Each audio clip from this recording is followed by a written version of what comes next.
છે ને બધાને જય શ્રી કૃષ્ણ, જય માતાજી. અને આજે છે વાર બુધવાર, પણ સાંજના 8 વાગે આપણે બ્લોગ ચાલુ કરીએ છીએ, કારણ કે આપણે ફ્રી જ નથી પડતા ને આ વખતે મંગળવારનો બ્લોગ કંઈ નથી નખાણો, કારણ કે મંગળવારે ભેરું નથી ઉતારતી હતી ખરા, પણ ભેરું ના થયું, બ્લોગ લેતી હતી. એટલે હું કહું ચાલો આપણે અત્યારે બનાવવાનું સ્ટાર્ટ કરી દઈએ. એટલે ધીમે ધીમે થોડું આપણા મિત્રને બતાવીએ આપણે કે શું શું કરીએ છીએ. એટલે ભગવાનના પહેલાં દર્શન કરી લઈએ અને પછી આપણે રસોડામાં જઈએ છીએ. ઘણી બધી રસોડામાં તૈયાર કરી નાખી, પણ ટ્યુશન ચાલતું હતું ને એટલે આપણે થોડી પ્રોસેસ કરી નાખી છે. તો ચલો આજે શું બનાવવાની છે ને તમને બતાવું. તો આજે આપણે સાંજના મેનુમાં છે થેપલા, ખાલી સાદા થેપલા બનાવવા છે, કોઈ વસ્તુ નહીં ખાવાની. અને આપણે સૂકી ભાજી બનાવી નાખી છે બટાટા બાફીને. અને આજે આપણે બનાવવાનો છે વેરાવળ બાજુનો પ્રખ્યાત ખાદીર પાક, એટલે આપણે લીલા ટોપરાનો બનાવવાનો છે. લીલું ટોપરું આપણે એક શ્રીફળનું ખમણીને લઈ લીધું છે. પછી સાથે છે 150 ગ્રામ જેવો માવો, કાજુ અને બદામ અને ખાંડ. આનાથી આપણે બનાવવાનો છે. તો હું તમને આગળ પ્રોસેસ બતાવે કે કેવો થાય છે. ચલો, તો અત્યારનું જો મેનુ બનાવવા માટે મેં કમ્પ્લીટ કરી દીધું ને હવે આપણે બનાવવા વરગીએ છીએ. તો ચલો આગળ બન્યા રહેજો વિડીયોમાં, મજા આવશે. આજે ખાદીર પાકની રેસીપી પણ આપીશ સાથે. આ રેસીપી છે ને આપણે એકલા જ બનાવીએ છીએ, કારણ દર્શન છે નહીં એટલે શૂટ કરવા માટે કોઈ છે નહીં, એટલે આપણે એક મોટું બાઉલ લઈ લીધું છે આપણી પાસે છે. આપણે દર વખતે આમાં જ બધી મીઠાઈ બનાવીએ છીએ, એટલે સરસ બને છે. તો એમાં 2 ચમચી એટલું જ ઘી નાખ્યું છે, કારણ કે ઘીમાં એવું થાય છે વધારે ન નખાય. શ્રીફળ હોય ને એટલે કે ટોપરું, લીલું ટોપરું હોય ને એ ગરમ થઈ ગયું છે ને એની અંદર આપણે લીલું ટોપરું નાખી એડ કરી દઈશું. એટલે લીલું ટોપરું આપણે એડ કરીએ છીએ. આ જે લીલું ટોપરું છે ને એ બ્રાઉન ઉપર, એટલે કે થોડોક એનો કલર ચેન્જ થઈ જાય, ગુલાબી જેવું થઈ જાય ને ત્યાં સુધી એને શેકવાનું છે. એટલે એના અંદરની જે કાચા હોય ને નીકળી જશે. પછી આપણે આગળ બ્લોકમાં હું કહેતી જાઉં કે કેવી રીતના બનાવવું. ચલો, જો આ રીતના આને સ્લો મીડિયમ ગેસ ઉપર આપણે આટલો જ ગેસ રાખવાનો છે. સ્લો મીડિયમ, બહુ ફાસ્ટ ગેસ ઉપર શેકવાનું નથી. આવી રીતના આમાંથી ઘી ઓછા પ્રમાણમાં નાખશો ને તો જ ચાલશે, ઘી વધારે પ્રમાણમાં નાખશો ને તો ચાલશે નહીં, કારણ કે આમાંથી તેલ છૂટવું પડે. લીલું હોય કે સૂકું નારિયેળ હોય, તેલ છૂટું જ પડે એનું. અને પછી છે ને જ્યારે પીસ બનાવો હોય ને ત્યારે થોડોક પ્રોબ્લેમ પડે. એટલે ઓછા ઘીમાં આટલા બ્રાઉન સુધી આપણે એને શેકાવા દેવાનો છે. અને ગેસ મેં ધીમો કરી નાખ્યો છે. ચલો આગળ હવે આપણે ચાસણી લેશું અને પછી અને ચાસણી કેવી લેશું ને એ પણ બતાવીએ. તો ચાસણી આપણે ચડાવી દીધી છે અને એમાં પાણી પણ આપણે નાખી દીધું. આપણે જે આ શેકો હતો ને એમાં જ આપણે ચાસણી મૂકી દીધી છે કાઢીને. અને આ જે એક વાટકો છે ને, એક છાલ્યું મેં સામે આ છે ને એક ટોપરું, એટલે કે એક નાળિયેરથી સવા નાળિયેરનું છે. અને આટલો કાજુ બદામનો ડ્રાયફ્રૂટ છે, આટલો માવો છે. એટલે આપણે સામે છે ને એક વાટકો ભરીને, એટલે કે એક છાલિયાનું માપ લઈ અને આપણે ખાંડની ચાસણી લેવા મૂકી દીધી છે.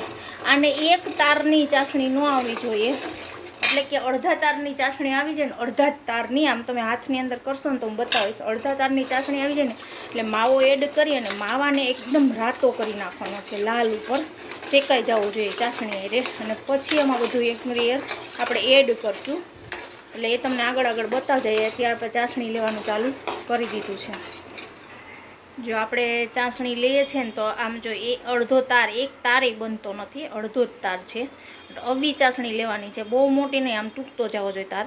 અને હવે આની અંદર આપણે માવો એડ કરી દેવાનો છે, કારણ કે ચાસણી હજી આની અંદર માવો શેકાશે ને એટલે ચાસણી આવશે. હા, એટલે માવો તમારે જેટલો નાખવો એટલો નાખી શકાય. હવે આની અંદર માવો છે ને આપણે એડ કરી દીધો, એટલે માવો સાથે શેકાતો જાય અને બે થઈ જાય.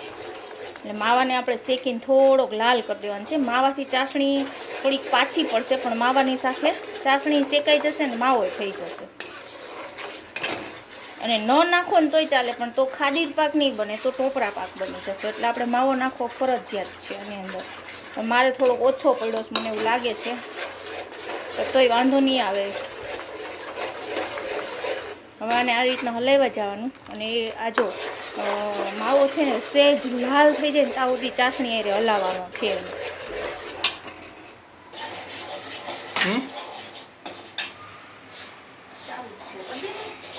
જો આપણે માવો શેકાવા હમણાં બતાવતી હતી ને, હવે દર્શન આવી ગયા છે એટલે શૂટ કરે છે, કારણ કે એકલા થતું નથી શૂટિંગ અને બધું ભેરું નથી થતું. એટલે આપણે માવાનો કલર ચેન્જ થાય ને ત્યાં સુધી આને હલાવવાનું હતું. એટલે ચાસણી એ માવો શેકાઈ જાય અને ચાસણી થઈ જાય. અલગથી એક્સ્ટ્રા આપણે શેકવો ન પડે. પણ માવો મારે થોડો ભેગો છે, હું તમને કહેતી હતી ને પહેલાં એમ. જેમ માવો વધારે યુઝ કરો ને બધું સારું. અને જો તમારો માવો ઘટે ને તમારા ઘરમાં આરોનો લોટ પડ્યો હોય ને તો ચાલે. આરોનો લોટ નાખી દો ને શેકીને તો આપણે આ ડ્રાયફ્રૂટ બધા નાખશું ને એટલે નહીં વાંધો આવે, થઈ જશે. આ બધા ડ્રાયફ્રૂટ આપણે નાખવા દેવાના છે કારણ કે દર્શનને ડ્રાયફ્રૂટ બહુ ભાવે અમારે. બદામ, કાજુ, કિસમિસ કે કિસમિસ ન નાખાય આમાં, ગળ્યું તો હોય. ચલો આ માવો શેકાઈ ગયો છે, કલર ચેન્જ થવા માંડ્યો છે. પછી જ લાલ કરવાનો છે કારણ કે એકદમ લાલ હોય છે શેકેલો. આપણે જેમ કેવા સૌરાષ્ટ્રના ઓલા કેવા પેંડા કહેવાય, થાબડી પેંડા હોય ને એટલો લાલ હોય. લા દર્શનને એકને ભાવે એટલે તમે લોકો નહીં ખાવ ને? ના, બધાય ખાવ, અમે ચાખશું ખાલી. તો મારા નામની ટિકિટ ફાડવાની એમ ને? ગમે એ વસ્તુ હોય કે દર્શનને બહુ ભાવે. ગળ્યું વધારે ઘરમાં કોને ભાવે? ના, હું જ ખાઉં છું ને, તમે જ કોઈ ખાતા જ નથી. કાલે આ બની જાય એટલે આખી ડબ્બો ભરીને મને આપી દેજે, મારી ઓફિસે મૂકી દઈશ. ના, ઓફિસે ન દેવાય, એ કઈ ડેફલા નો આવે. મારા લોકરમાં મૂકી દઈશ, લોક કરી. લાલ થયો કલર. જો આ એકદમ શેકાઈ ગયો, લાલય થઈ ગયો છે અને આટલો કલર આવી ગયો ને જેથી ચાસણી પણ આપણે સરસ આવી ગઈ છે. એટલે જ કીધું તો અડધા તારની ચાસણી આવે ને માવો નાખી દેવાનો એટલે માવો શેકાઈ જાય ને જેથી તમારે ચાસણી સરસ આવી જાય. કારણ કે માવાથી દૂધ છૂટું પડે એટલે ચાસણી થોડીક ઢીલી પડે. અને આપણે માવો છે ને લાલ કરવાનો હોય એટલે ચાસણી એટલે નાખવાનું કહીએ છીએ. લાલ ન થાય તો કલર નાખ દેવો. ઓરિજિનલ ખાદીર પાક નો થાય, વેરાવળ બાજુનો ઓરિજિનલ લીલા ટોકરાનો ખાદીર પાક છે એટલે વાર લાગે થોડું. હવે આની અંદર આપણે એડ કરશું ટોપરું. ગેસ સ્લો કરી દેવાનો, મારી જેમ ફાસ્ટ થઈ જાય તો બળી જાય. આની અંદર નાખશું આપણે બદામ અને ઉપરથી ડેકોરેટ માટે થોડીક રાખશું. આની અંદર નાખશું કાજુ 1 કિલો. હા, 1 કિલો. થોડાક કાજુ આપણે ડેકોરેટ માટે રાખ્યા છે, બાકી નો રાખો તો ચાલે, ઘણાઈને તો હાલતું હોય ઉપર.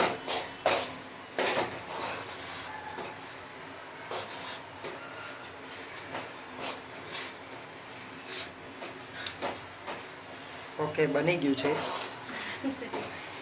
ચખાડો તો હજી વાર લાગશે ચાખતા. હવે આની અંદર આપણે છે ને ઉપરથી થોડું ઘી રેડશું કારણ કે ઘીનું પ્રમાણ જોઈએ. જેને નાખવું હોય ને, ન નાખવું હોય તો ચાલે, આમાં કઈ ઘીની બહુ જરૂર નથી, તો કોરું પડી જશે. એટલે ઘી નાખશો ને તો થોડુંક સારું થશે, નકર છૂટું પડી જાય. અને ફટાફટ હવે આપણે છે ને થાળીમાં ઢાળી જ દઈશું. વાર નહીં લગાડવાનું, નકર ચાસણી ઓળી થઈ જશે તો છૂટું પડી જશે.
રોડ રોલર મંગાવું છે.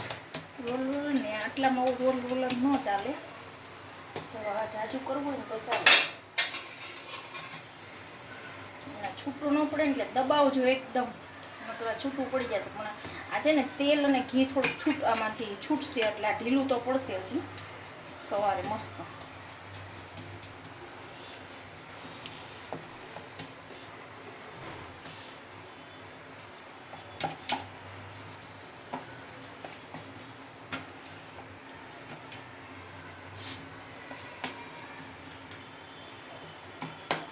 જેમ જેને ઢીલો ભાવતો હોય ને ચાસણી ઓછી લે. આપણે તમને ઢીલો નથી ભાવતો, ઓછો ભાવે થોડીક ચાસણી વધારે લે.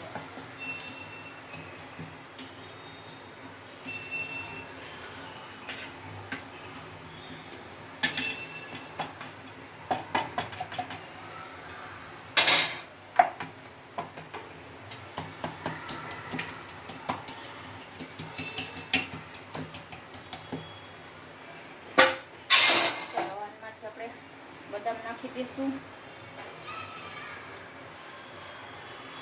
અને થોડોક કાજુનો ભૂકો રાખ્યો તો બહુ જાજુ નહીં, કારણ કે આ બધું ઉખડી જાય પાછું. આ રીતના તપી દઈશું એટલે આ બેસી જાય આમાં.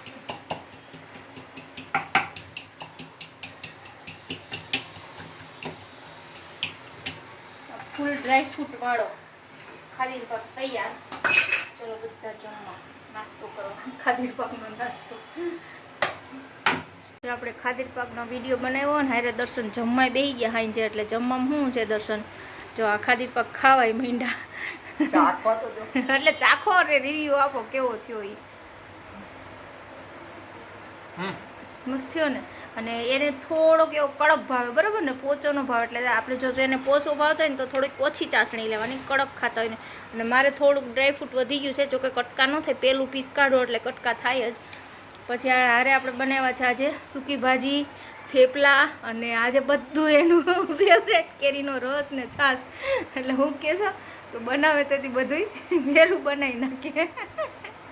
એટલે હાલો બધા જમવા કા. ઓકે હેલો મિત્રો, જો આપણે છે ને આજે 5 વાગી ગયા છે સાંજના. ફરીથી સવારના આપણે બ્લોક લેવાનો ટાઈમ રહેતો જ નથી, રોજ જે એવું થાય. મને વિચાર આવે કે સવારમાં ઉઠીને બ્લોક લેવાનું સ્ટાર્ટ કરી દો, પણ થતું જ નથી. એમ થાય કે ધીમે ધીમે સાંજે આપણે બ્લોક ઉતારશું. સવારનો તો બધા બતાવતો હોય, આપણે એક્સ્ટ્રા કંઈક સાંજનું બધું કરીએ. અને ફ્રી પણ આપણે ત્યારે જ પડીએ છીએ, તો કે આપણી એક તો તબિયત સારી રહેતી ન હોય, અને ભેરું ભેરું સવારમાં જોબનું બધું ભેરું હોય, સાંજે અત્યારે ટ્યુશન ચાલુ હોય. એટલે અત્યારે ફ્રી પડી અને ચા પીવા બેસી છું. રોજ તો હું ચા નથી પીતી, બધાય ના પાડે, પણ આજે મને ઈચ્છા થઈ ગઈ કે ચલો આજ ચા પીવા, આજ આપણે નાસ્તો નથી કરવો. અને કપડાં ઘણા બધા હંકેલવા પડ્યા છે. જો ઢગલો પડ્યો છે, કપડાં દેખાતા હશે તમને, તો કપડાનો ઢગલો પડ્યો છે હંકેલવાનો.